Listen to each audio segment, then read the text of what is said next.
is our second annual Conversation in Concert with Delphio Marsalis, who serves as our ADC Artistic Music Director.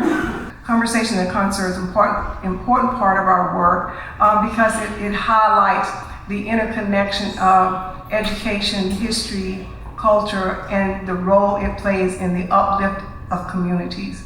Yo, what's up everyone? It's your boy Randy Jackson here.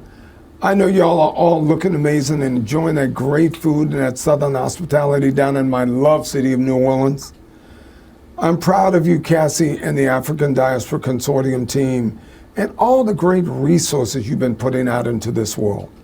And I'm honored to be a part of tonight's event. I'm sorry I couldn't be there in person, but I still had to make my presence known. Delphio, my boy, I know you're looking sharp, man. I know you're holding it down like I taught you to. Yo, you know what I'm saying? But for real though, dog, I know you're giving the people a wonderful show tonight. I know it's on fire down there. Y'all have a good time. You're in New Orleans. That's what good times are had. And appreciate you, Cassie. Appreciate you, Delphio. See you next year.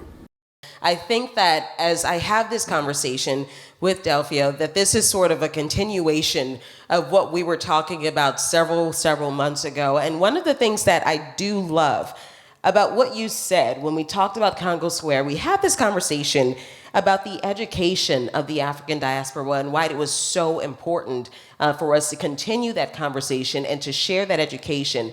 Could you share that with the audience today? I've written liner notes to this effect, is that as descendants of African people or as African Americans, that we all have an obligation and a responsibility. If it's important to us that people know about the greatness of our ancestors, then that's our single responsibility. And we take for granted, you know, for example, that the music in New Orleans, people love the music. Yeah, that's the Africanism they love. They love the dance. Yeah, that's the Africanism. They love the food. Yeah, that's the Africanism. They love that Southern hospitality. And now this is one where, you know, you watch Gone with the Wind and these kind of silly movies, and you might think that it was something other than, man, the Africans came down here and they dealt with the most severe, the harshest situation possible. And they embraced all of that hatred with love.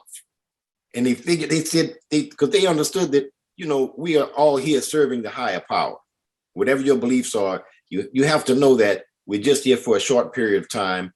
And that belief is that we have to try our best to leave the world in a better place than we found it, but also just to share that love. And, you know, I think that that's what we're losing a hold of that in the current years and current time.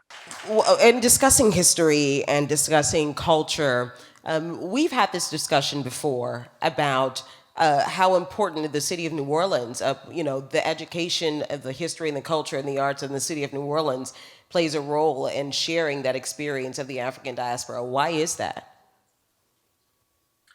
Well, it's as Dr. Cassie Freeman informed me, Congo Square serves as a microcosm for what took place all over the world, where the African people were getting together and finding a way to have connectivity because they found themselves in a situation that was completely disconnected, where they couldn't have their own agency. And, you know, they had to everything was a struggle. You know, that's the brilliance of the dominant culture. They say, man, every single thing is going to be a struggle. I had an uncle named Delphio, and Uncle Delph, man, he would say, man, these folks wouldn't want to pay you a penny. He said it didn't matter how much work you did or your degrees, or if you got paid a penny, they felt like it was too much. So, you know, that type of feeling, folks are able to turn that around and turn it into something beautiful. Like, yeah, okay, we know that you want it to be a struggle. It's got to be a struggle, but I'm going to come on the other side of this struggle. And that's what was going on. Congo Square is really significant because New Orleans, and let me just say briefly, you know, the great thing about New Orleans is that we were settled by the Spanish and the French. And most other places, they were settled by they were colonized by the British. And the British was like, no, get them drums away from them Africans. We don't know what they planning. Whereas the French and the Spanish were like, yeah, this is a pretty job situation, but you know, let's see what y'all got. Y'all like the drums? Okay, what y'all gonna do with the drums?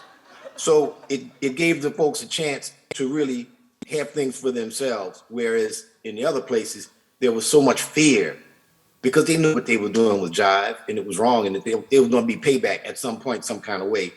But the great thing about New Orleans is that folks were allowed to have some type of agency and ability to get together. Thank you so much. A round of applause, please, for Mr. Delfeayo Marsalis. Thank y'all. Thank you, Ms. Gibson. And sorry, y'all, I'm excited. I wish I could be there, and I'm there in spirit. Looking forward to hearing some great music.